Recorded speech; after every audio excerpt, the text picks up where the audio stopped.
Greetings from Zimbabwe. Greetings. I just wanted to tell you a story today about a very important man.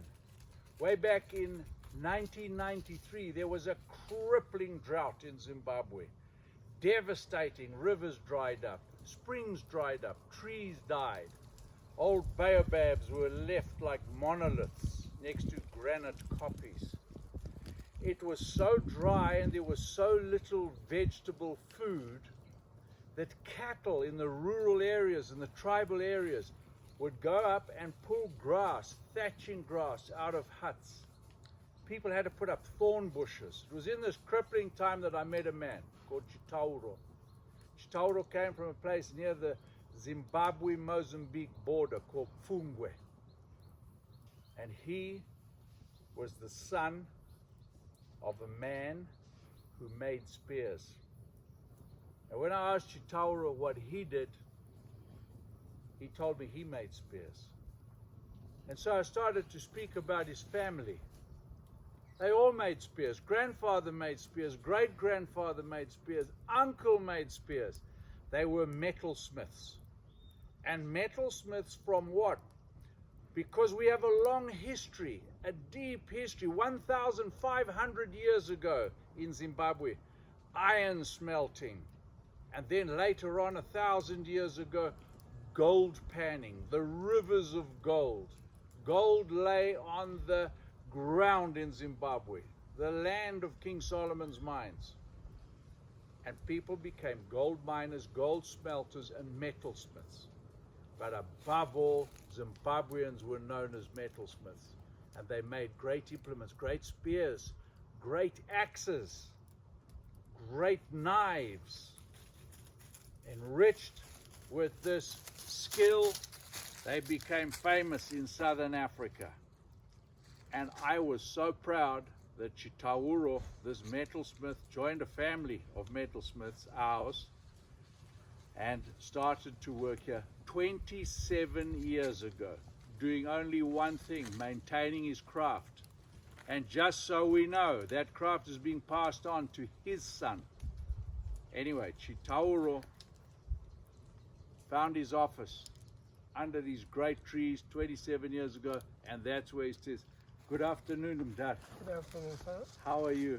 I'm fine, sir. Nice to see you." Good. Good, good, good. Yeah. Nice to see you. Yeah. Please, can we see what you're doing here so we can tell our friends overseas with your footy?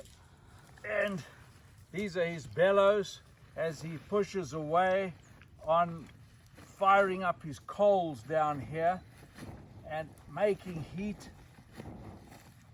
He's gonna eat up this spear point. And whilst Chitauro is preparing that, he made me a knife, a bakatwa. This is it. That bakatwa. He made it for me. And I said, oh my goodness, this bakatwa has very familiar markings to another bakatwa I had. So I went into my archives and brought out the second bakatwa. There it is. Very similar markings. And he turned immediately to me and he said, this bakatwa that you are now showing me with the brass wire was made by my father when he was a young man. Do you remember that story? Yeah. He remembers, right. So now we can see what's happening here. This is being heated. All these coals getting hot and hotter.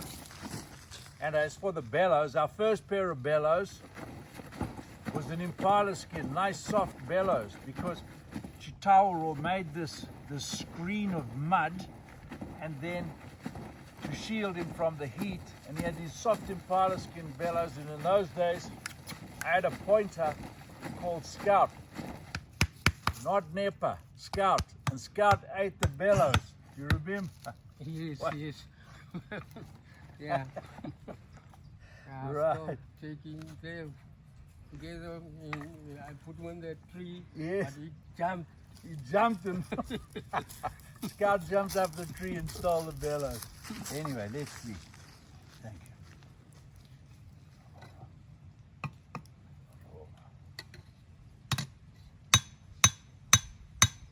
That's the hammer that Chitauro's father made for him. Generations of master silversmiths. So this is what we're doing in isolation out here in amongst the coals. And from a family like mine, metalsmiths, gold workers, silversmiths, etc., this is the true smith. This smith has a legacy way longer than ours. We pay tribute to him. He's the true treasure of our nation. Thank you, Mdad. Thank you. That is very nice. And there's the spear point coming out now, as we can see. And the Shona, being great metalsmiths, they knocked a groove, very flat, thin blade, which would normally bend, but they put a corrugation down the center of it to corrugate it and give strength to the metal. So on a finished blade like this is one of Chitauro's earlier assegais, hunting spear. You can see this definite thing, scoop and corrugation, and here's the strapping that he has heated and bent round the spear. And then at the other end of the spear, down here, is a digging instrument for digging honey out of the ground or squirrels out of trees. So there's your hunting point, and there's your digging point. Yeah. Right there for digging. Yes. And then if you look at some of the other interesting spears that we have here, there is a fishing spear with barbs on it. Just this time of the year, just where we were fishing on our little lake that's drying up the other day, perfect weapon for catfish. Pull them out, and then let's have a great feast before that drought sets in too much more. And other interesting little odds and sods, razors, nice, wonderful tools, all of which have been made by Chitauro, the great craftsman. And what is so lovely is to know the history of our country, how long this has been going on for, right through to copper ingots even being cast in the area of Karoi and carried. And I'm just going to say to you, from our isolation to your isolation, remember the patience. Please be patient with everybody.